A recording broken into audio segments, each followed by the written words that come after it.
Boa tarde, boa noite.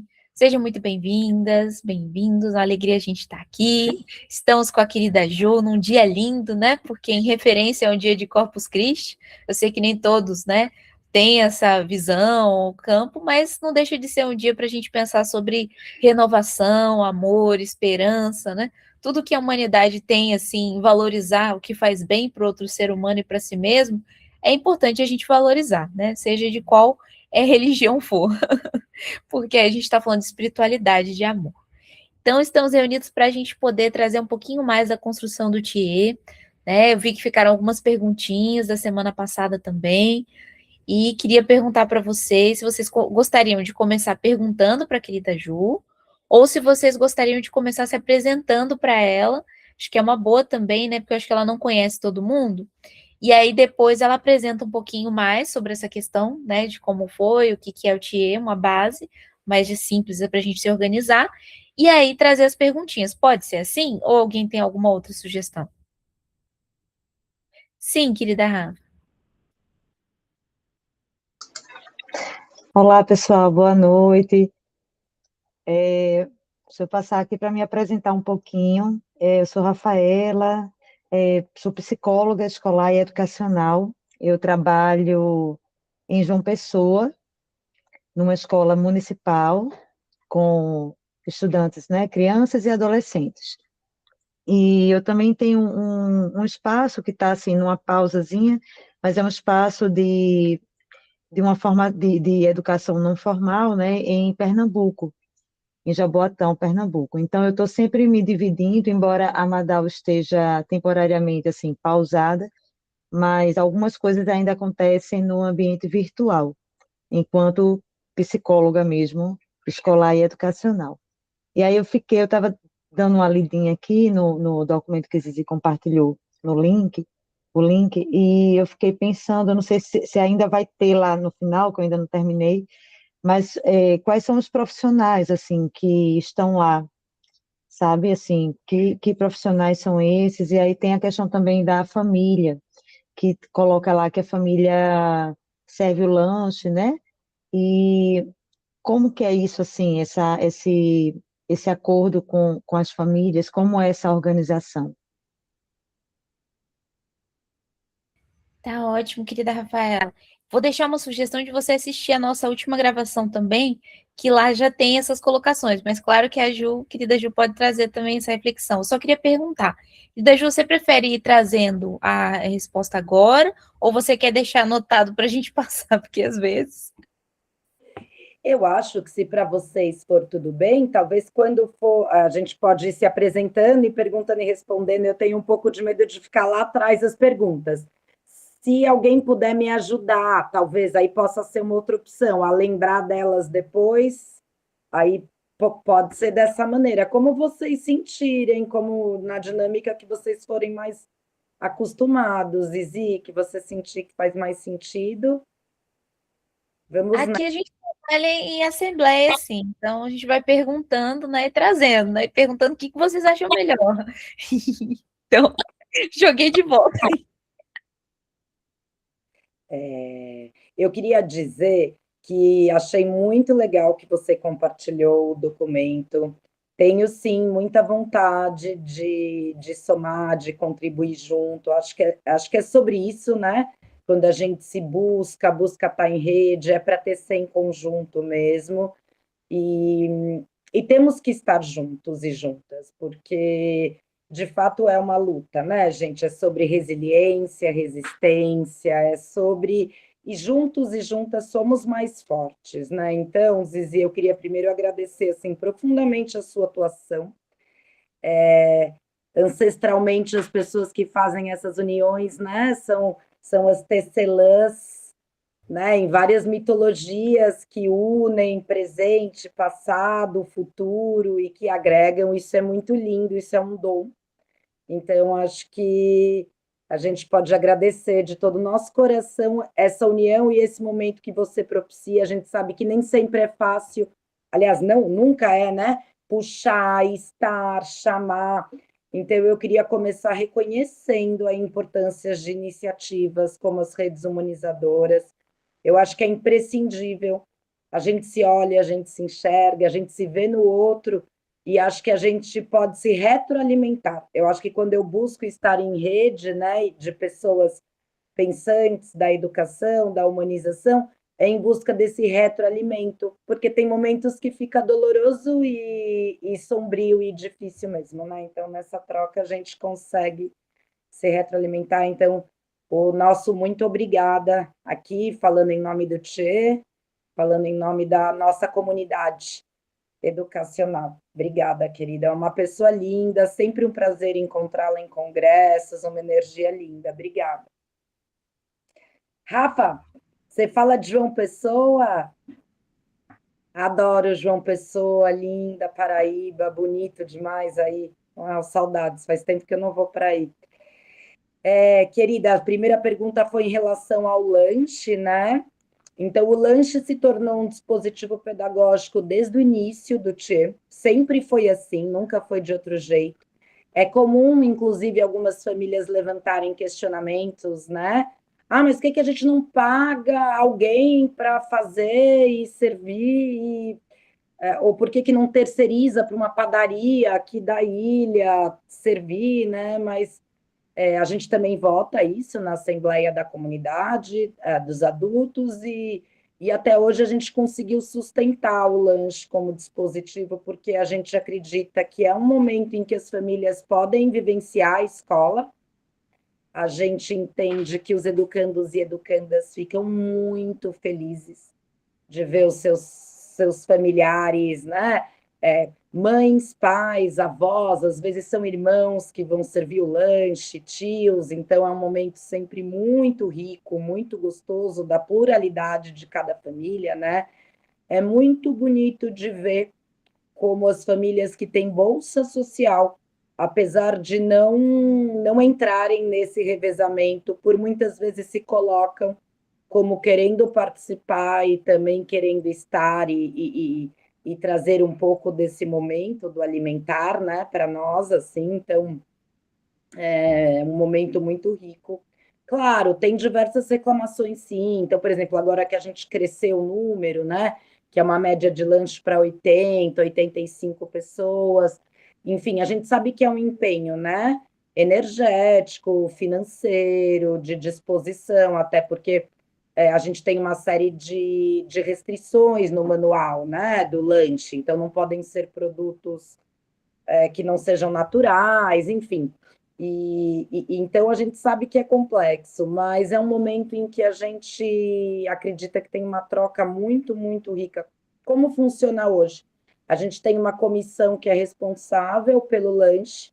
Essa comissão é composta por algumas pessoas que trabalham no Instituto e por duas famílias, e fazemos um rodízio, né? Em média, por exemplo, acaba dando um mês e meio, 2 de intervalo. Então, também é algo que tem um espaçamento, né? E a gente também argumenta muito, contra-argumenta sempre que você tem que preparar todo dia, né? O lanche do seu filho, enfim. E, para além disso, a gente acha que para os educandos e educandas foi muito positivo no sentido de ampliar o olhar nutricional, né? Então, a gente tem crianças que chegaram não comendo muitas coisas, porque muito familiarizadas só com aquele cardápio ou repertório oferecido em casa, né? E que prontamente passam a experimentar e conhecer novos alimentos. Então, é muito bacana. E ficam as marcas registradas de cada família. Assim. Então, por exemplo, tem uma família que leva sempre mandioca cozida, bifum, iogurte com granola, tem uma outra que faz sushi, tem outra que faz mingau. Enfim, a gente acaba... E para não onerar muito ninguém, são 2 famílias por dia, de uma forma que as famílias possam se apoiar e se complementar aí nesse servir lanche. Mas é um momento muito gostoso, assim, a gente teve, por exemplo, uma família que voltou do México e fez um lanche mexicano. Foi muito legal, com música mexicana, eles foram com as tiaras, levaram os pôsteres da Frida Kahlo, então tem uns momentos icônicos, assim, como esse, assim, que é muito divertido. Não sei se eu respondi a pergunta do lanche, mas é algo que é apresentado para as famílias na primeira reunião. né? Então, a gente já teve pessoas que falam assim, ah, mas eu não posso servir. Aí a gente fala, ah, então, mas vai precisar de alguma maneira, né? Ou você vai pagar a família outra para fazer a compra, né? A família que vai comprar já compra a sua parte, depois você acerta com ela, mas assim. E é muito legal também como instrumento de construção de ponte entre as famílias, porque elas precisam se falar para combinar o que elas vão levar, por muitas vezes um pode, o outro não, e aí então na outra vez eu que vou fazer para o outro. Então a gente entende que também é uma forma de dialogar com os valores, né, da comunidade, enfim. Tinha outra pergunta, Rafa? A outra foi sobre os profissionais que estão lá. Sim. O TIE iniciou com alguns educadores que começaram a se reunir pensando nas suas práticas educativas, e então entendendo que essa construção tem que ser escola-casa, né? Não faz sentido que ela aconteça de um outro lugar, no sentido de olhar juntos, né? Dessa amplidão e desse olhar mais integral até para o próprio educando, educanda, né? Então, juntamos nesse momento as famílias para pensar junto com os educadores o que seria essa educação, como seria esse espaço porventura, mas de uma forma muito despretensiosa no início, como um grupo de estudos, né? E aí foi evoluindo, foram chegando mais famílias, mais educadores, e em um momento a gente entendeu que valia a pena ter um espaço e começar. Aí ainda muito como comunidade de aprendizagem, ainda não como escola, né? Nesse momento era muito mais fluido, tanto o corpo docente, porque de alguma maneira, nesse início as famílias faziam muito esse papel educacional também. Eu, por exemplo, entrei nesse momento, eu não era pedagoga, eu era mãe e dava aula de dança no Tchê. E aí depois eu fui ficando, né, e integrando e fiquei como educadora. Então a gente tinha ali múltiplos educadores e pessoas que não necessariamente trabalhavam na escola, né? Tinha muito essa perspectiva de tenho um tempo voluntário, tenho uma oficina que eu gosto de dar e eu dedico esse tempo à escola. Conforme a gente foi se estruturando ou sendo obrigados e obrigadas a se estruturar, eu acho que foi algo despretensioso que a gente foi precisando organizar e estruturar, a gente começou a entender que tinham algumas funções e papéis que precisavam ser institucionalizados. Assim, a gente precisava ter o corpo docente da escola, a gente precisava ter o secretariado, a gente, né, enfim. E aí nasceu. Então, hoje a gente tem pedagogos, a gente tem estagiários em pedagogia e psicologia, a gente tem um corpo docente também formado por licenciaturas em letras, matemática, e temos os especialistas de práticas, né? Ao longo dessa jornada, a gente foi entendendo, sobretudo ali no Fund 2, a necessidade de ter o especialista de biologia, o especialista de física, o, enfim, né, de inglês, e a gente tem também esse corpo docente que tem esse viés bastante artístico, então o ateliê é algo muito vivo dentro do TIE, que funciona diariamente, tem um educador que vai 3 vezes por semana e fica integral lá, que é formado em artes plásticas, eu toco o ateliê nos outros dias, para que ele esteja aberto de alguma maneira, né, e as crianças possam fazer o seu projeto. Então, é essa jornada, a gente começou todo mundo muito amigo, né? Hoje a gente entende que, apesar de sermos amigos, também trabalhamos juntos, então essa relação, por vezes, foi muito desafiadora, né? De, às vezes, né, pessoas passando por situações difíceis, mas, ao mesmo tempo, a gente está ali trabalhando e todo mundo muito amigo. Hoje tem um caráter um pouco diferente, no sentido de que não tem mais só amigos trabalhando, né? Já é algo que tomou... Mas a gente preza, assim, por essa humanização na nossa relação, na nossa troca, né? Acho que é um trabalho diário para ter essa coerência entre o que a gente pensa, fala, sente, e, sobretudo, na coerência dos valores que a gente passa para as crianças, né? mas a equipe é nota 10. Eu sinto que em muitos momentos de muitos desafios e quase fechar e crise, assim, a gente ser unido como somos fez diferença. Vi isso em poucas escolas também, as pessoas serem tão próximas. Acho que um pouco essa questão da ilha, né, que dá uma ilhada mesmo.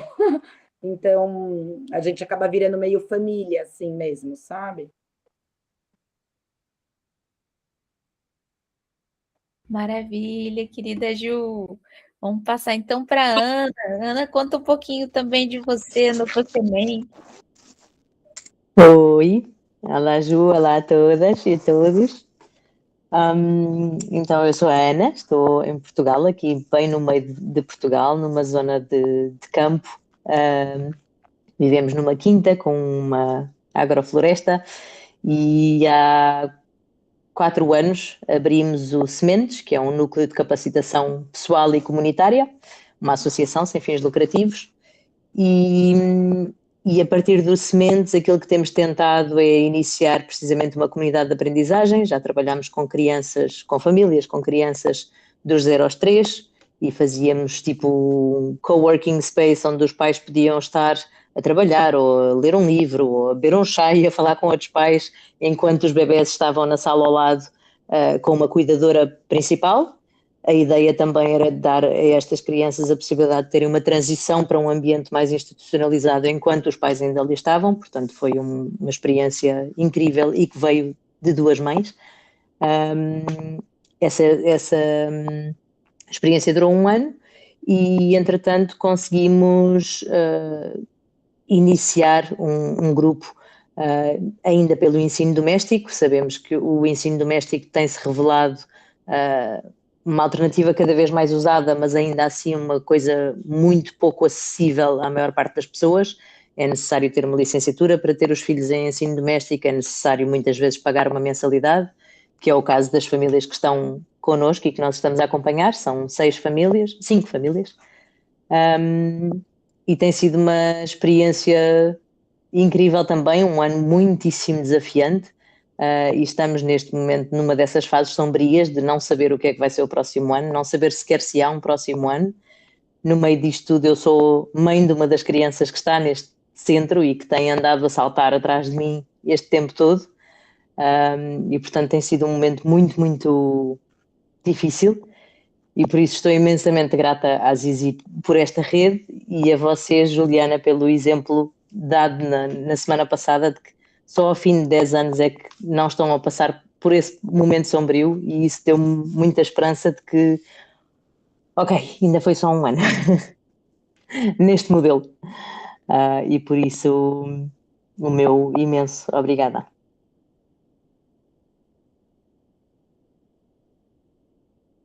Que linda, Ana, que experiência linda. Obrigada por trazer, por compartilhar e por trazer também, né? Eu acho que esses momentos sombrios são muito importantes, né? A gente fica em muitos momentos focando só nas coisas positivas ou no que deu certo, mas é muito importante a gente honrar essa trajetória e poder falar também sobre. Eu vou te contar que fazem 2 anos que todo ano não é esse desespero de saber se vai ter no ano que vem a escola. Assim, a gente vivenciou isso até 2023, 2024, né? Eu fiz homeschooling com os meus filhos por 3 anos, quando eu viajei de veleiro, né? Então é complexo também esse olhar que as pessoas têm para a educação domiciliar e tudo isso, né? E quando voltei de viagem, peguei o Tchê numa crise muito grande, estava sendo muito mal falado na cidade, os educadores estavam muito tristes, depressivos, cansados. Cheguei com um fôlego novo aí, né, assim, de quem tinha descansado um pouco, como a vida tem essa alternância, né, e cheguei e consegui dar uma puxada, mas isso para ilustrar um pouco que são essas alternâncias mesmo de mansidão e tormenta, né, e é importante a gente falar dos tropeços também, né, assim, então eu acho muito triste que os espaços escolares precisam passar por essa angústia, né? Porque, de alguma maneira, ou das comunidades educacionais, das iniciativas, a gente precisa de tão pouco, né, na nossa comunidade, assim, no nosso sistema, o que a gente precisa de recurso é tão pouco, se a gente for pensar, para conseguir fazer acontecer, né? Então, é muito triste que a gente passe por isso, mas eu acho que tem esse lugar de que não interessa, né, que tenham iniciativas como essas, não interessa que a gente humanize a educação, né, que a gente faça a prática transgressoras, né, que a gente pense fora, então, por isso a importância do documento, voltando para o início, né, por isso a importância de estarmos conectados e conectadas, a gente sabe, né, que é uma doação de vida, mas não no sentido de vitimismo, né, mas que de fato é uma entrega, né, então que vocês consigam juntos pensar nos caminhos, e a gente está aqui para trocar também, né, o que vocês, se em algum momento quiser conversar mais profundo, trazer quais são as questões, mas é isso, vamos pensar junto. Vocês são em 6 famílias? Sim, neste momento temos 6 famílias, sendo que uma das famílias é a família também da tutora principal, da Joana, e fora isso temos mais 5 famílias, sendo que eu também sou uma delas, com crianças entre os 6 e os 12, e portanto a interação entre eles tem sido lindíssimo de ver. Um dos grandes desafios este ano é, claro, mesmo quando as pessoas estão alinhadas nos valores, a demonstração que isso tem depois no dia a dia pode ser diferente e podemos continuar a falar dos mesmos valores, mas entendimentos diferentes, definições diferentes, e então esta gestão das emoções, gestão lá está, somos amigos ou somos uma equipa de trabalho, porque é que não podemos ser as duas coisas, ou será que podemos? E podemos, em alguns momentos. A forma de comunicar, a forma de ser frontal sem ser confrontativo, tudo isto é um desafio enorme, tanto com as famílias, temos famílias que também por outras situações, uma das famílias, por exemplo, ainda está em Lisboa e em mudança para cá, e portanto estão semana sim, semana não, mas essa movimentação tem sido altamente cansativa para eles também, não é? Estarem sempre, quando estão por aqui, estão numa situação onde estão demasiados adultos e demasiadas crianças num espaço pequeno, portanto todos eles muito desconfortáveis também, mas por outro lado dizem-nos, finalmente encontramos uma escola onde ela é feliz, onde ela quer vir, onde ela ganha uma voz, e é isso que nos mantém a vir para cá, por muito desconfortável que seja. Mas que realmente agora vão parar no verão e se conseguirem então fazer a mudança até setembro para cá, continuarão, se não, só quando conseguirem fazer a mudança, que há de acontecer alguns nos próximos tempos. Mas 2 outras famílias, sendo que a da tutora principal também é uma delas, vão se afastar, já sabemos que no próximo ano não estarão connosco, portanto estamos reduzidos a se calhar 2 ou 3 famílias, e principalmente eu não tenho capacidade neste momento de estar na gestão da associação e estar na prática pedagógica com eles diariamente, portanto ou paro a gestão da associação e me dedico à prática pedagógica, ou tenho alguém na prática pedagógica para me dedicar à gestão da associação, o que também não tem sido nada fácil, porque não há assim tanta gente com esta visão de educação. Ana, nós passamos bastante isso no início. Nós começamos com, acho que 8 famílias, e logo no 3º mês, assim, a gente tinha acabado de alugar uma casa. Eu lembro que eu fui fiadora da, sabe, aquela angústia, aquela coisa. 3 famílias decidiram que elas iam sair porque elas queriam que a gente comprasse já um parquinho e estruturasse, e a gente ali juntos, educadores, sustentando que fazia sentido construir com as crianças, que as crianças tinham que vivenciar o espaço. E aí eu falei, não, mas eu nem vou pôr meu filho numa escola que nem tem parquinho, pegaram as crianças e foram embora, assim, e era tudo muito certinho, sabe, a mensalidade para entrar, né, era uma taxa de contribuição, na verdade, né, então é desafiador, a gente também passou por esses momentos de sair um, entra outro, né? E aí deixo um convite para essa reflexão de que é algo muito, muito difícil de tocar as duas coisas mesmo, mas depois, em algum momento, se você quiser, a gente pode conversar também mais a fundo sobre isso, mas a gestão do TIE, ela sempre foi feita por todos, né? Mas já há alguns anos comigo e com a Flora à frente, e que também fazemos o chão da escola, a gente também faz a prática pedagógica.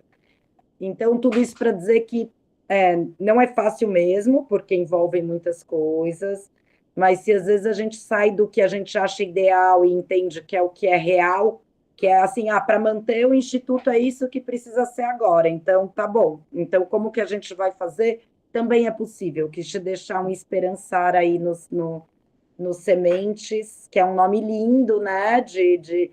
Com certeza vocês estão aí num plantio e vão colher mais à frente, mas de que por muitas vezes, mesmo quando tem uns nós atados tipo isso, sabe? Ou eu saio da gestão, ou eu fico no pedagógico, que várias cabeças pensando juntas podem buscar alternativas, né? E que entre o ideal e o real tem o que é possível a gente fazer também. Acho que esse foi um grande aprendizado nesse processo, assim, que tem também o que nos é possível, né?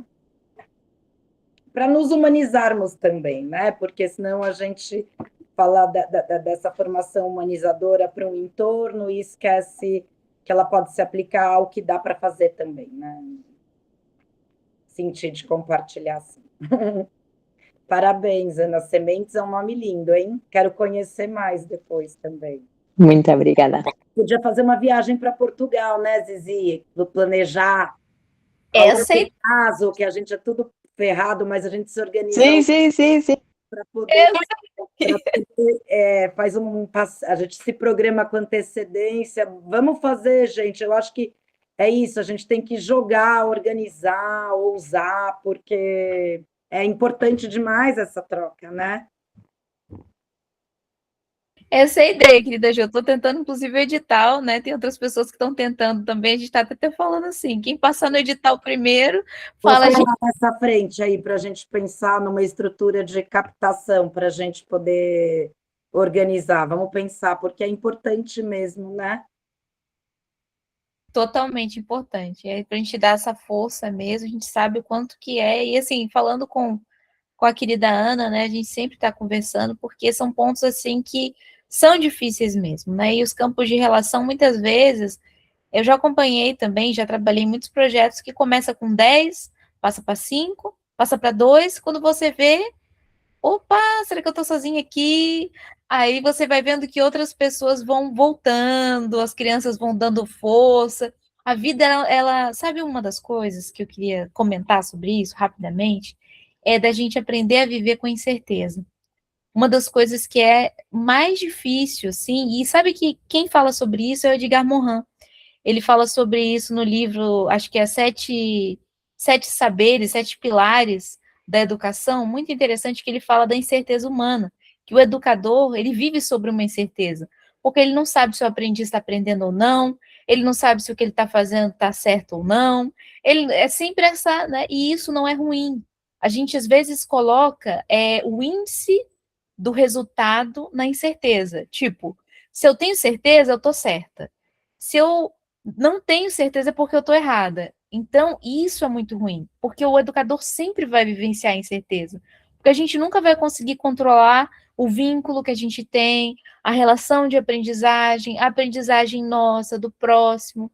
Então, esse aprendizado dessa incerteza, sabe uma das coisas que eu aprendi com essas questões, ao ver, assim, milhares de projetos caírem e outros milhares nascerem também, é a questão da segurança. Estava até falando um pouco sobre isso, que não é o ponto da incerteza, mas é o ponto da gente saber aonde a gente constrói a nossa segurança. Não é construir a nossa segurança nos resultados, é construir a nossa segurança no que nós conseguimos avançar. E entender que tem ciclos que eles não têm o fim desejado. Isso também é uma importância, porque tem ciclos, por exemplo, que eles chegam até onde eles conseguem. É igual a história do casamento, a gente espera que o casamento dure, né? A gente espera que tudo dure ou tenha estabilidade e tal, e a gente sabe que não é assim. As coisas são até onde elas têm energia para ser. E se elas não conseguem renovar a energia, é um momento que não é que elas acabam, mas elas passam para uma outra construção, e às vezes mais avançada. Então, querida Ana, eu sei que você está nessa batalha, resiliência, e no começo, assim, todos os projetos no começo sofrem essa situação. A agrofloresta pedagógica vive sobre ameaças. Se a gente ficar, né, assim, ligada à incerteza, né, não vai ter a professora, porque a gente está à mercê da, como é que fala? Secretaria. E nós fizemos até termo de autonomia com a secretaria, tudo mais. O secretário de Educação riu comigo, assim, falou, não tá tão certo, tá tão certo. Mas você sabe que isso aqui não tem valor, não. Aí eu rindo para ele, sei. Então, assim, não adianta, continua tudo do mesmo jeito. Mas a grande coisa é que a gente vai vendo que é possível. E as pessoas que vierem ótimo, as pessoas que saírem ótimo também. A gente não esperar que são as pessoas que começaram com a gente que vai garantir todo o projeto. Isso também é uma das coisas que eu vejo que deprime muito. Eu tenho trabalhado muito com a desistência das educadoras quando as outras educadoras vão desistindo. E é difícil mesmo, porque a gente começa naquela vontade, todo mundo naquele valor, de repente começa a sumir um, some o outro fala que vai embora, e você pensa, nossa, eu estou fazendo tudo errado. Se as pessoas estão indo embora, é porque eu estou fazendo alguma coisa errada. E não é esse o foco, não é esse o índice que precisa ser visto como um processo de estar certo ou errado. Porque tem pessoas que não aguentam, tem pessoas que elas aguentam até aqui. Elas, quando começam a apertar, elas falam, não, eu não consigo, vou voltar ao que era antes, porque para mim isso aqui é muito difícil. Só que a gente tem que saber que a gente consegue. E se a gente consegue, o que a gente pode fazer com quem consegue também? Porque vai ter pessoas que vão caminhar por esse caminho, vão ter pessoas que vão caminhar por outro, né? E tá tudo bem. O importante é a gente conseguir nos firmar naquilo que a gente sabe que consegue, né? Então, a Rita colocou, a querida Rita, aqui, encontrar segurança nos valores. Exatamente, querida Rita, os valores que a gente mantém na nossa coerência, na nossa ética, porque isso não tem erro. Quando a gente mantém na nossa construção ética, não vai ter erro nesse sentido. Por mais que a gente não possa conseguir saber o que fazer na hora, porque muitas vezes é essa dificuldade, o que é a melhor decisão? A gente nunca vai conseguir garantir a melhor decisão. A gente vai ter que experimentar de fato a melhor decisão que nós tivermos consciência no momento para fazer, para poder encontrar um outro tipo de solução, né? Ou encontrar algumas soluções dentro disso, né? Ixi, eu acho que a querida Ju caiu. Ela tá, acho que tá com um pouquinho a internet ruim. Então, só dizer, Caio voltou. Então, só dizer realmente para a gente manter essa força e pensar sobre isso, porque isso é uma das questões da saúde mental também, principalmente das educadoras, porque nós sabemos que, como mulheres, acaba muito sendo apagada essa história. É impressionante como as mulheres elas sempre ficam num processo de apagar, num processo de isolamento, num processo de solidão, porque são pilares, né, dessa construção. É um criar realizando, exatamente, querida Lorena, exatamente isso, muito bem falado.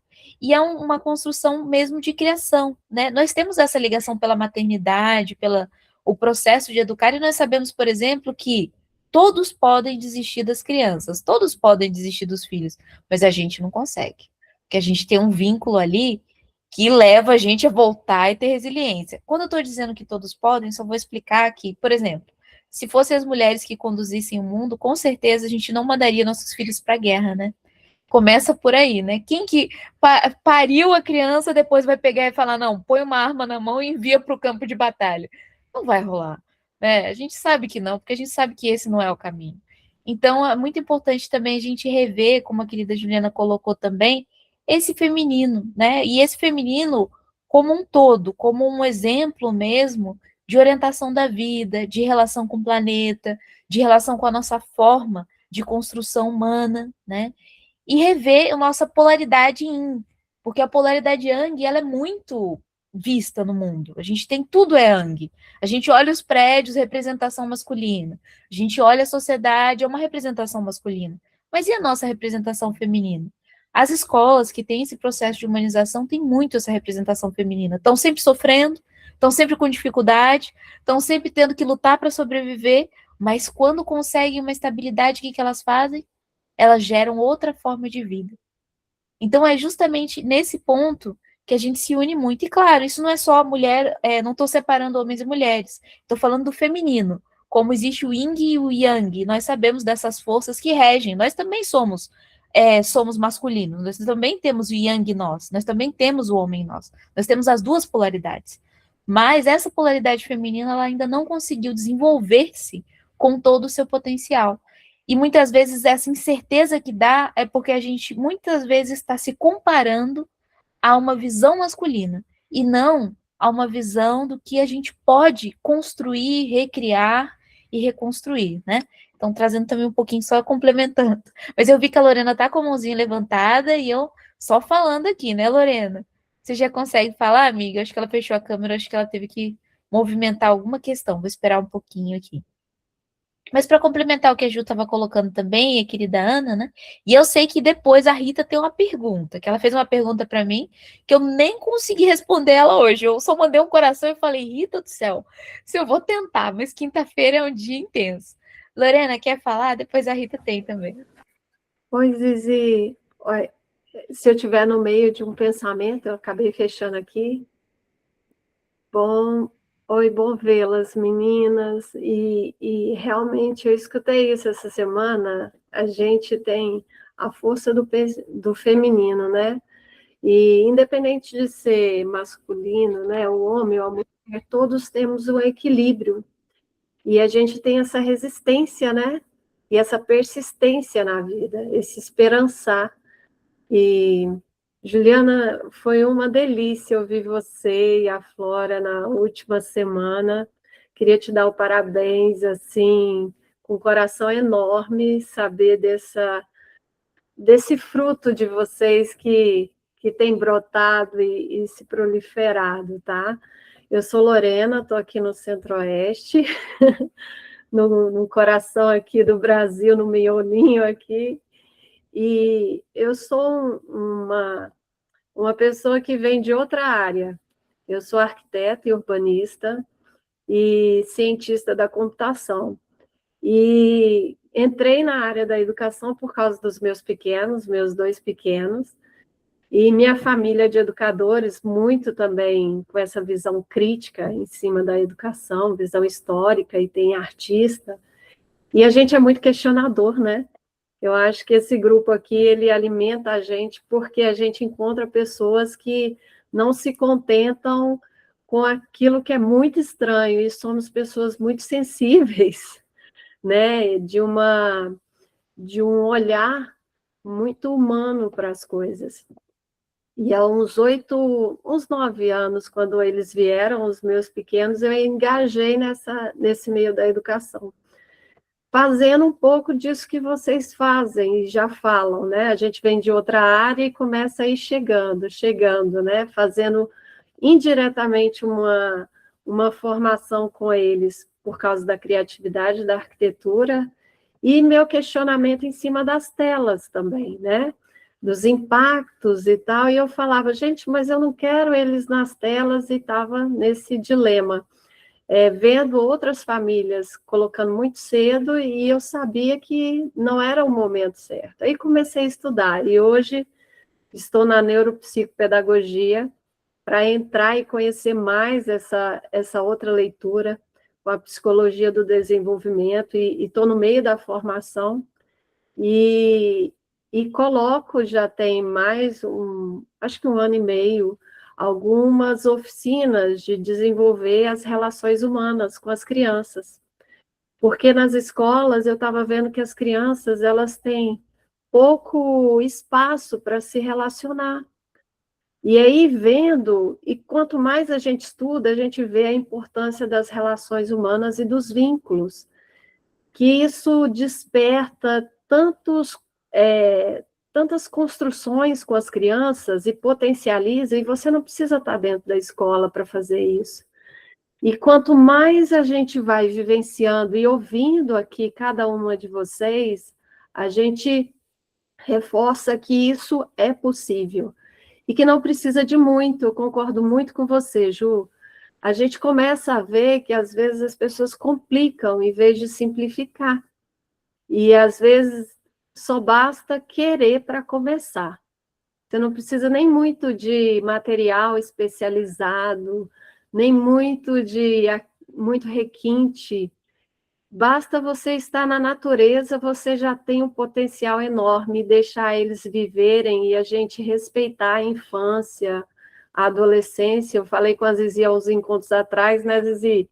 Eu estou sentindo falta, porque os adolescentes também estão precisando disso, e aí eu estou tentando integrar com eles agora.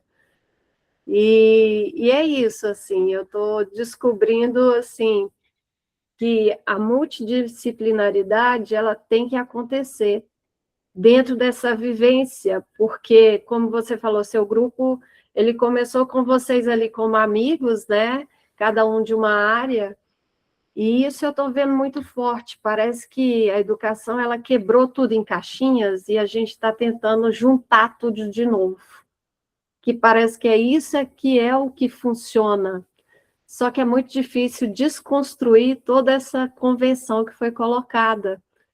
E vamos junto, né? Descobrindo. Parabéns, viu?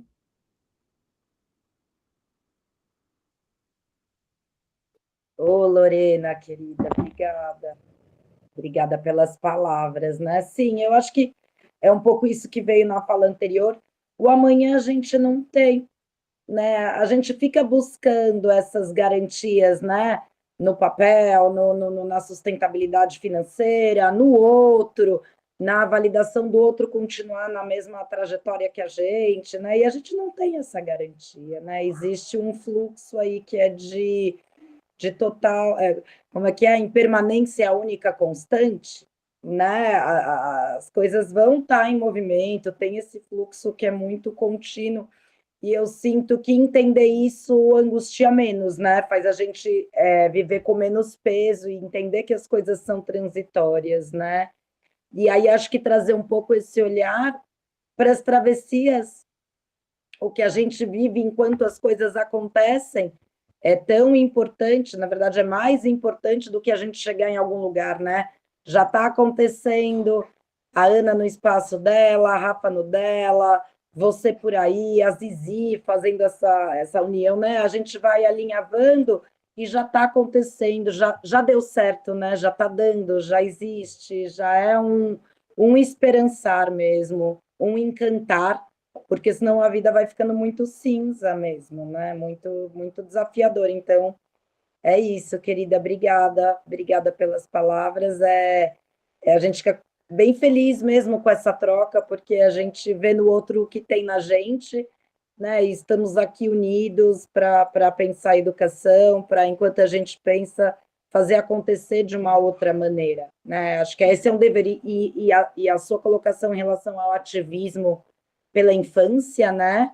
E aí, talvez pela adolescência também, eu sinto que hoje já existe um olhar um pouco mais sólido do que é preciso para uma primeira infância humanizadora, do que é preciso para uma primeira infância estruturante, né? E aí parece que conforme vão crescendo, a gente vai entendendo que, né? Então, assim, ao meu ver, assim, nem passo pelos adolescentes do Tchê, mas não sou a educadora que estou diretamente com eles, salvo no ateliê. A adolescência nunca precisou tanto do nosso olhar como talvez agora eles precisem. Assim, é um dever nosso esse ativismo contra essa naturalização das telas, mesmo assim, é algo muito grandioso, né? Verdade, Ju. Na reunião você comentou que tinha até um aluno que ele parece que está nos últimos, no último ano de vocês aí, né? Que vocês vão até o final do fundamental.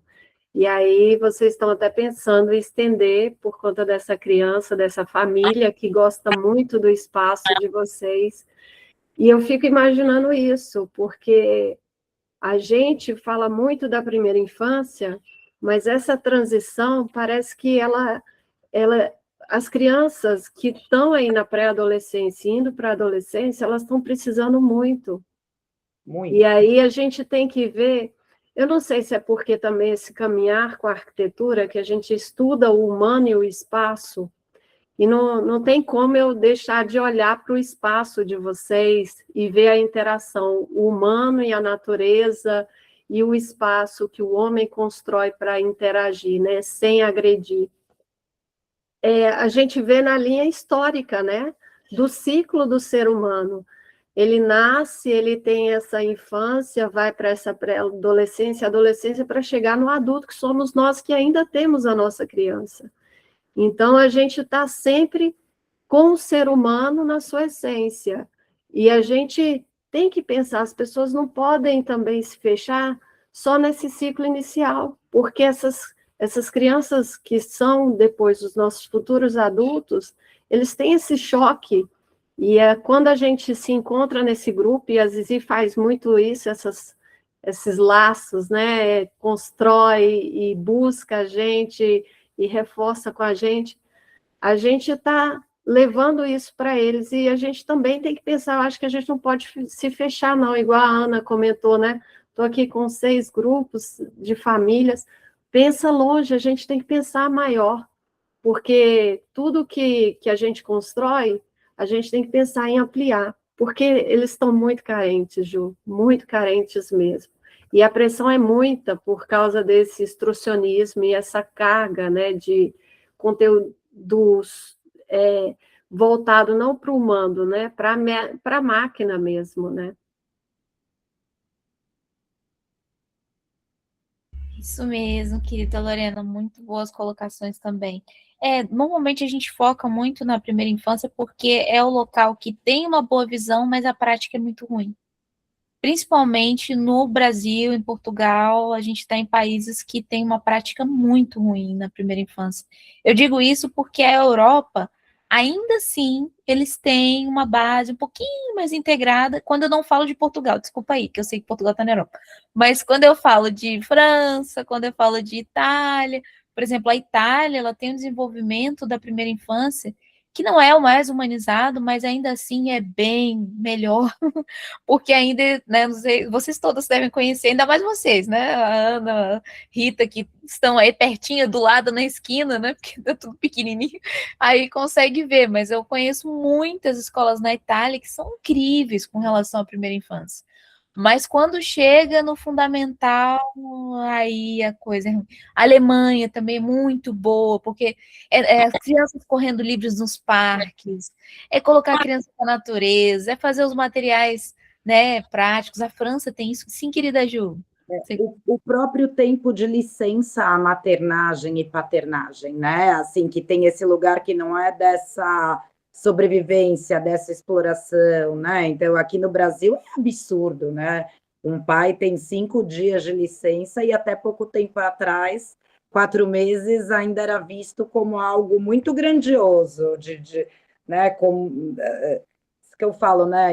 Enquanto formar ser for considerado algo dessa maneira, é muito difícil mesmo. Então, acho que o reconhecimento, assim, esse avanço da Europa nessa perspectiva educacional vem desse todo, né? Assim, até de conceder uma licença minimamente razoável para que a família se estruture ali, né? Enfim. Com certeza, mas aí a gente reforça muito essa ideia da primeira infância por causa disso. Só lembrando que, com relação às relações humanas, não. Aí nem a Europa. Aí eu já digo para vocês que, porque eu acompanho escolas em vários lugares da Europa que é incrível a metodologia prática. Crianças correndo livres, brincando com massinhos, usando materiais naturais, quando elas vão se relacionar, quase se matam. Aí você fala assim: ai meu Deus, não era isso. A Alemanha também, o pessoal tudo robozinho. Tchan, tchan. Na Finlândia, eu conheço algumas escolas, tenho algumas amigas, projetos, coisas fantásticas, questões incríveis na hora de se relacionar, todo mundo competindo, invejando o outro, um nível de violência assim, implícito, não é falado. Mas é que sabe aqueles risinhos assim? Eu fiz melhor. Um negócio assim, você fala, vixe, Maria. Então, assim, só esclarecendo. Mas, querida Rita, por favor, eu só quis fazer um adendo quando a Lorena colocou, mas é muito importante os jovens. Os jovens no mundo inteiro, desculpem o termo, eles estão destruídos. Para não dizer coisa muito pior, basicamente seria isso, porque é drogas, sexo e não é nem mais rock and roll, agora é inteligência artificial. Então a gente tem uns problemas sérios aí, né, com relação a esse processo, né? E o sexo, ele deveria ser muito bom. Infelizmente eu estou falando de deturpação, né, que é pornografia, todas as outras questões que estão agora mexendo com a mentalidade dos meninos e das meninas, né? Então, mas, querida Rita, Boa noite a todos. Eu estou em Portugal também. Zizi, os jovens estão destruídos, mas a gente ainda vai a tempo, né? Ainda vai a tempo de lhes mostrar referências boas, né? E de sermos nós essas referências boas, assim, de boas convivências com outros seres humanos, com os nossos amigos, né? Se com os nossos familiares já, às vezes não é tão possível, mas com os amigos que vamos formando, os círculos e a pequena comunidade à nossa volta, não é? Então, olhem, o que é que eu posso dizer? Eu vou ter que ser rápida, né? Porque já estamos um bocado a passar da hora. E também porque eu quero fazer uma pergunta à Juliana, então não quero ouvi-la mais do que falar. Mas eu sou a Rita, eu sou mãe, e sou também videógrafa, documentarista, e sou ex-aluna da Escola da Ponte também. E estive lá dos 7 aos 15, e depois fiz a transição para o ensino tradicional. E agora, os meus filhos têm 13 e 5 anos e vão para a Escola da Ponte em setembro. Então, é assim, a vida deu uma circulada muito interessante, muito bonita. E eu vivi em muitos sítios de Portugal, então, de alguma forma, a educação sempre, né, esteve muito próxima a mim, porque foi um tema com o qual eu cresci muito nesta luta e sempre quase nesta revolução, não é? E então, por os sítios onde eu passava, de alguma forma eu também atraía pessoas ligadas à educação e a estes projetos mais alternativos. E eu conheço, assim, posso dizer que conheço praticamente todos os projetos alternativos de Portugal e conheço as pessoas que os fundaram, normalmente, assim, mulheres, mães, começam sempre com as mães, né?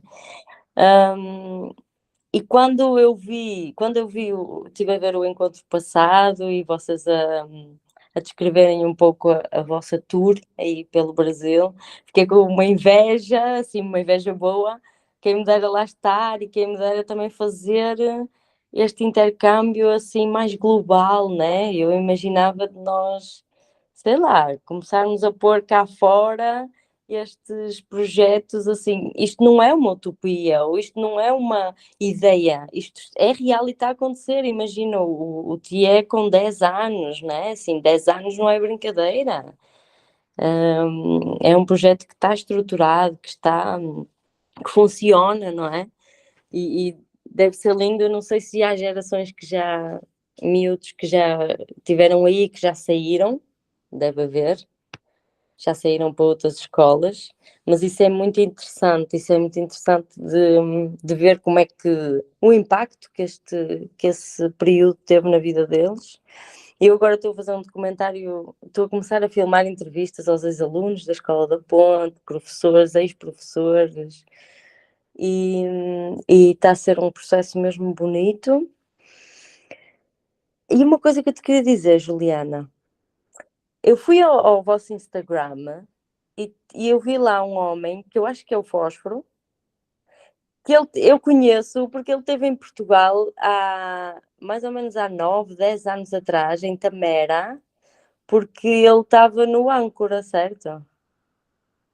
Pronto, eu conheci ele e outra educadora que estava com ele, porque eu estava lá a filmar um documentário da escola, a Escola da Esperança, que também é muito interessante.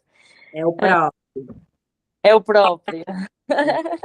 É inconfundível, né? A figura, a personagem. Então é interessante, está tudo ligado, não é? Mas, mais especificamente, eu queria te fazer uma pergunta, porque eu vi que o Bruno, no encontro passado, falou de que vocês tinham um dispositivo que era sobre os limites, o dispositivo dos limites, que tinha uma luz vermelha, mas ele não desenvolveu muito e eu fui à procura e vocês não falaram especificamente sobre isso. Então, se tu pudesses só dar uma palavrinha na prática como é que isso funciona, seria muito bom para aplicar aqui por casa e se calhar até comigo própria. Ai, que lindo, Rita, obrigada. Deve ter sido um sonho, né? Essa vivência que você teve. Se em algum momento você puder compartilhar essas imagens, ou esses seus registros dessa comunidade, né? O Fósforo sempre traz, assim, é algo que é muito, uma vivência muito linda de ouvir, de como era, inclusive em termos das relações, né, interpessoais que se davam ali, né, desde esse olhar da não possessividade, do não, né, da troca muito maior desse lugar, da não monogamia como um todo, né, na estrutura da comunidade ali, no sentido das pessoas serem muito livres nas relações, né, com as crianças, entre os adultos. Então isso é algo bastante interessante. Também fiquei com muita vontade da gente marcar um encontro para te ouvir, porque deve ser uma experiência muito linda ter sido aluna da Escola da Ponte, saber como foi esse processo de integração no ensino mais tradicional e depois voltar de um outro lugar, né? Que é o lugar de mãe, né? E aí com todos os atravessamentos e belezas que isso dá, né? Então, gostaria muito de te ouvir depois e se tivesse seu material de registro de Tamera, né? O Fósforo fala muito também. O Fósforo é a ponte entre a gente e a Escola Aberta e o âncora, né? Acho que em 2018 nós fomos fazer uma vivência no âncora, onde conhecemos Fósforo, Anderson, todo o pessoal da Escola Aberta, e aí depois voltamos para fazer intercâmbio com as crianças, né? E ficamos próximas do Fósforo. E aí, no momento em que teve toda a ruptura ali do projeto âncora, a gente estava regularizando o Fundamental 1 e 2, né? E aí o Fósforo ligou para a gente e falou assim, amigas, posso ir morar em Ilhabela com vocês e fazer parte do TIE? E foi. Morou no hostel de uma amiga nossa um tempão, depois na nossa casa, foi passando de casa em casa até que firmou o chão. Terça ele veio aqui jogar jogo com os meus filhos, ele até falou, ele falou, nossa, agora eu já estou mais tempo no TIE do que no âncora, né? Mas foi quem fez essa ponte muito para a gente. Claro que a gente já era admiradora aí dos projetos educacionais de Portugal, José Pacheco, mas o Fósforo trouxe esse lugar da prática, né? Bem importante.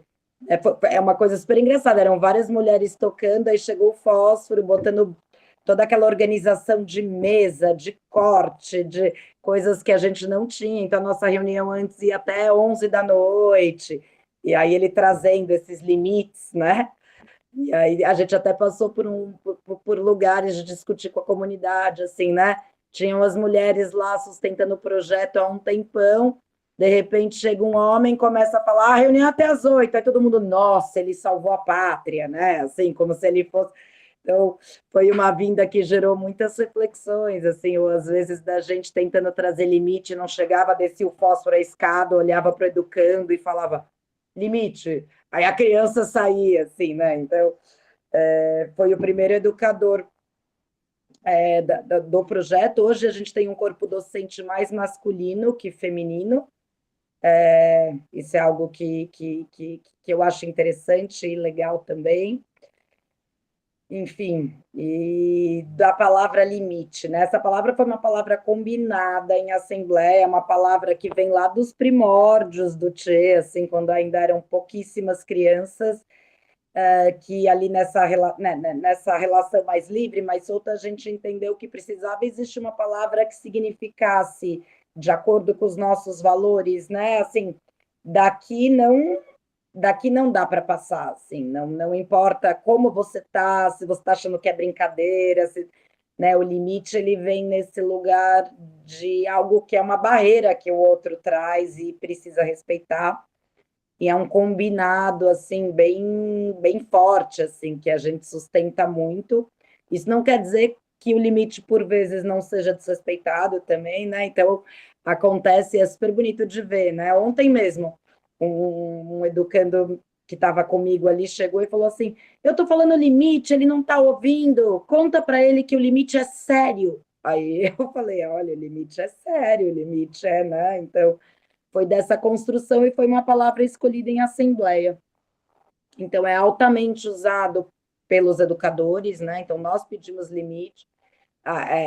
E tem essa história até do limite, né? Então, outro dia, por exemplo, a gente estava fazendo uma escrita, um educando olhou e falou assim: eu estou muito cansado, é um limite. Eu falei, não, tudo bem, então se é um limite, tá, é um limite. Então, o limite permeia, é engraçado, as crianças que chegam, né, as famílias, logo quando chegam, é algo que a gente escuta. Aí no dia seguinte o pai está lá, agora o limite começou a ser usado em casa. Eu falo que é para fazer tal coisa, fala, não, limite, não vou fazer. Então, tem essas várias facetas do limite também que a gente vai trabalhando, explorando, né? Outro dia, um pai trouxe para mim que o educando que fica comigo falou limite na hora do banho. Não, não vou tomar banho, limite. Aí no dia seguinte eu tive essa conversa com ele, né? Falei, olha, o limite não vale para banho, para questões de higiene, o limite está em outro lugar. Seu pai falou que você precisa tomar banho, você precisa tomar. Então é algo interessante mesmo que foi sendo construído, mas hoje é bem mais estruturado do que já foi, né? Esse lugar do limite, ele funciona. Mas traz essa discussão, né? Que é uma coisa que não acontece no dia a dia, até de nós adultos, não trazemos a discussão do limite, não é? Então, imagina crianças de 4, 5 anos já falam sobre isso. Usados educadores, né? Então, outro dia, por exemplo, eu e a Flora, que a gente é mais sem limite, queria marcar uma reunião, sei lá que horas, aí a educadora olhou para a gente e falou, limite. Eu não vou não almoçar para fazer reunião com vocês, ou eu não vou fazer reunião tal horário, é um limite. Aí a gente, beleza, é um limite, tá certo? É isso, né? É criar uma palavra que comunica, às vezes, coisas que a gente teria dificuldade de trazer e de comunicar. Então, tem sido algo bem significativo mesmo, o limite ali dentro da comunidade do time. Que bonito, obrigada, Juliana. Obrigada por isso tudo. E sim, um dia temos que marcar de falar de Tamera e de falar da Escola da Ponte, sim. E acho que da sua trajetória mesmo, bonita essa volta, né, para o mesmo espaço em que você foi educando com as crianças, isso é muito interessante. Sim, também muito desafiante, não é? Ou seja, porque eu também tenho esta questão da Escola da Floresta, muito presente, os meus filhos estiveram em comunidades de aprendizagem até agora, mas agora também por vários motivos têm que ir para a escola pública, e então eu acho que vai ser parte do meu trabalho, assim, trazer estas sementes, pouco a pouco, com muita humildade na mesma, né? Sim, sim. E sim, nós temos crianças que já saíram, só esse adendo, eu vou compartilhar no grupo com vocês depois, para não tomarmos mais né, o tempo daqui, um texto de uma ex-educanda nossa, que a biblioteca da escola leva até o nome dela, Nina Ferri, um texto dela contando desse percurso dela após sair ao TIE, assim. Maravilha, querida Juliana, por favor, é muito importante. A gente tem que deixar marcadinho já, ó, gente. Vamos deixar marcado. No dia, deixa eu ver aqui, 11, vai vir a Flora, né? A Ju falou que consegue vir também para a gente trazer mais alguma questão também do dia, porque tem perguntas que ainda não foram respondidas. A gente tem uma listinha. Não consegui. É uma delícia ter chegado nesse movimento e poder trocar com vocês. Acho que o tempo que a gente quiser conversar e abordar essa experiência e outras, eu vou estar aqui com vocês. Agora não vão se livrar de mim também. E sim, eu estou sentindo uma canceriana aí. Brincadeira, eu sei que não é, mas o câncer normalmente é mais grudento, né? Eu sou câncer em câncer, então você já sabe, né? Que tristeza. Brincadeira. Linda. Eu também sou. E então, é por isso, querida Rita. A gente é tudo câncer em câncer, é trágico, meu Deus. É o pessoal que é assim. E eu. Meu Deus, nossa, entendi tudo agora. Agora tá claro. Tá tudo ficando claro. 3 cancerianas. Ixi. Eu acho que tem mais aqui no grupo, se eu me lembro. Tem mais algumas pessoas também, né? Mas você é câncer em câncer também, Ana? Será? Eita, nós somos 3 câncer em câncer. É forte, hein? Câncer em câncer. Eu tenho a Vênus em câncer. Ai, que maravilha! Né? A gente estuda um pouquinho astrologia também, né? Que é importante. Embora hoje em dia tá preocupado. Que vira aqueles coisinha de blog, veja o seu dia hoje, não é isso, mas a gente está falando de coisa mais avançada, tipo mapa astral, né? Astrologia como um processo egípcio, que tem uma constituição muito antiga da Ciméria, mas bom, vamos voltar aqui. Então, dia 11, então, a gente está organizado para trazer mais essa questão do TIE. Se vocês quiserem integrar com mais alguma pergunta ou colocação no documento também, ou até se a querida Ju quiser colocar algum ponto também, que viu que é importante trazer, é muito bem-vindo todos a participarem da construção. A Lorena colocou já algumas fotos que ela pegou no site também, já colocou ali também umas escritas mais de entendimento, e vale muito a pena correlacionar com a prática também que é feita. Olha, eu vi que nesse GR eu tenho uma prática aqui que eu faço parecida, nesse sentido, nesse sentido, nesse sentido. Porque aí integra a ação do que vocês estão construindo com essa ideia. E essa ideia, a gente falar que a gente tem, inclusive, as similaridades. Porque são essas similaridades que nós temos e que nos formam como rede. Porque nós estamos nos unindo numa coesão dessa construção humanizadora, né? E é muito claro isso. Quando a gente vai vendo os locais, todos os pontos vão fazendo e trazendo as mesmas questões, mesmo que seja com outros nomes, com outras formas, mas trazem as mesmas questões. Isso é fantástico, porque isso demonstra a força da rede e demonstra o seguinte, gente, estamos fazendo, é isso, é assim que se faz, é assim que dá para fazer. Quer fazer? Vem junto, não precisa, né? É simples, é só começar a sofrer. É melhor sofrer sabendo que vai ter uma construção humana do que sofrer no emprego onde você está ganhando super bem, está fazendo tudo, mas morrendo por dentro, vendo todo mundo ali, as crianças tristes, opacas, né, aquele desespero todo. Não, isso não vale a pena. Mas eu queria deixar já a sugestão da gente marcar o dia 18, já deixar marcado para você trazer, querida Rita, trazer um pouquinho dessa construção sua, já falar um pouquinho, né, porque das comunidades, que a história é muito linda. Cada um de nós aqui é muito especial. Então, eu já tinha até falado isso com vocês com antecedência, que a gente conseguisse marcar um dia para cada um, trazer a sua trajetória, a sua história, a construção que faz e tal. Isso seria muito importante, porque aí a gente pode trazer, inclusive, essas práticas integradas e fazer aquela correlação. Tudo bem? Você consegue, querida Rita? A gente marcar dia 18? Então fica, querida Rita, dia 18, tá? De junho, e dia 11 com a querida Ju e a querida Flora, para a gente aprofundar e trazer um pouco mais essas construções com o TIE, que é tão importante. E vamos continuar depois. Só que aí a gente muda o foco para trazer outras questões e continuar também de perguntas, né? Que, como a gente falou, no lugar de canceriano já sabe, né? Brincadeira. Não é só canceriano. Todos os signos têm essa afetuosidade. Isso aqui foi só zoeira, tá?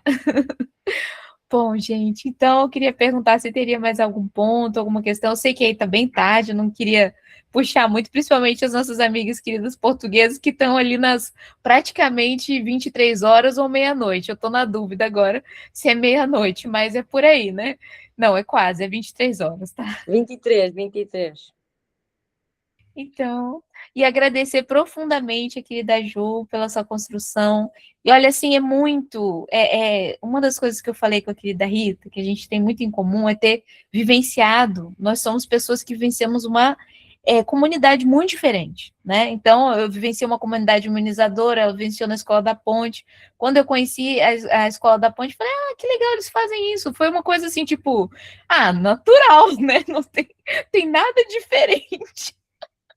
Aí, quando eu fui obrigada, entre aspas, foi falado pelos meus pais para que eu fosse a uma escola, para ver uma escola convencional, eu quase morri, né? Falei, meu Deus, eu não queria já ir, porque eu já estava tão feliz na comunidade que eu não precisava numa escola, eu já vivia uma escola. E a minha escola era humanizadora, era em comunidade, era aberta, era com todo mundo, com todas as funções. Gente, quando eu fui a primeira vez, eu falei, gente, mas parece um presídio, parece um sistema de terror. Eu não posso conversar com a professora, eu não posso perguntar, eu não posso questionar, eu não posso viver, eu não posso respirar, eu não posso ser eu mesmo. Então foi assim, eu não posso nada. Eu fiquei deprimida, eu cheguei chorando a primeira vez e falou, você quer voltar? Nunca mais. E meu pai falou, não, você vai voltar sim. Você precisa ir lá e anotar tudo que você vê que precisa mudar e transformar, para você saber essa realidade e saber como ajudar a fazer essa mudança. E saber que as pessoas que você vai se relacionar, elas vivem essa realidade. E isso é importante para saber essa estruturação, né? Então, quando eu tive no TIA, eu já tinha visto o TIA, eu já sabia. E quando eu encontrei a Ju, o ano passado, no carro, eu estava até com o Herman e tudo mais, eu falei, gente, esse povo é um povo que, sabe, tem uma conexão de alma. Eu até não consegui falar depois com a Ju, mas eu falei para ela, Ju, a gente no ano que vem nós vamos lá. Ela até falou, olhou para mim, eu não sei se ela acreditou muito, mas eu sou o tipo da pessoa que eu falo e cumpro, né? O pessoal não acredita. Né? A gente se encontrou na Conani do Sul, depois na Conani da Paraíba, e deu certo costurar essa rede. É isso, gente. Acho que é isso que a gente tem que fazer. Cada Foi vez mesmo, né, Ju? E foi exatamente isso. E a gente conseguiu se encontrar de novo. Vamos fazer isso mesmo. E vamos pensar. Se vocês tiverem sugestões, a gente pode pegar um dos nossos encontros, que aí pode ser até o dia depois, talvez o dia 25, para a gente tentar sistematizar uma ideia de movimento, para a gente conseguir ir nos locais. Aí a gente pode pensar sobre isso. O que a gente poderia se organizar? Quais são os locais para fazer um levantamento? Aí a gente organiza funções, uma fazer o levantamento de onde é cada local, o outro pode fazer qual custo geral seria, porque se a gente conseguir organizar, a gente consegue depois buscar, né? Oh, gente, eu consigo isso, eu consigo aquilo, eu consegui um apoio aqui, um apoio lá. A gente sabe que é muito isso, né? Nossa rede está muito ligada a esse ponto de apoio, né? E conseguir passar em todos os lugares, porque realmente valeria a pena. Nossa, isso seria fantástico. Até uma amiga nossa que não está aqui também, mas a Rita conhece bastante ela, que a gente tem um desenvolvimento bem próximo, que é a querida Yara, né? Quem sabe a gente não consegue chegar na ilha de Moçambique também, né? Então, valeria a pena. Eu tenho o pessoal do Oriente também, mas aí a China é um pouquinho mais longe. Mas eu vou começar a conversar com eles para ver, né? Só os horários é um pouquinho diferente também. Mas é isso, gente. Desculpa falar um pouquinho mais, mas me alegrou, me animou, assim. É uma alegria estar aqui com vocês e para mim a gente está vivenciando o Corpus Christi na realidade, que são as nossas relações, os nossos vínculos. Porque pode mandar figurinha bonita, pode falar sobre o dia, mas é diferente da gente viver realmente essa construção, né? E para mim, assim, foi essa vivência real, tá? Então, queria agradecê-las e parabenizar a querida Ju, parabenizar cada uma de vocês, porque cada uma de nós aqui está fazendo muito, está construindo realmente o que pode. Não ter dúvidas sobre o que está fazendo. Incertezas, normal. Insegurança faz parte, embora é importante ter segurança interna. Não deixar a insegurança abater, porque senão a ansiedade, outras coisinhas mais vêm. Então a gente tem que ter aquela segurança nossa de constituir. Mas incerteza é normal. Mas não duvida. Não duvida, não. Duvida não faz bem. Confia que a gente realmente está fazendo muita coisa boa aqui. Não tem motivo para ser. Por mais que as pessoas que vêm de fora possam não entender, elas um dia entenderão. E tá tudo bem. O importante é a gente continuar fazendo, né? Então, agradecida a todas, alegria, perguntar se vocês teriam mais alguma colocação, senão estaria já encerrando. Obrigada a todas, obrigado mesmo. Luciano, espero que esteja bem na viagem. Obrigada, gente. É muito gostoso mesmo. Então, até. Obrigada a todos. Um beijinho. Beijinho. Obrigada. Um grande beijinho. Lembrar que tem sábado, gente. Um abraço, meninas. Ô, Zizi, desculpa, Beijos viu? a todas.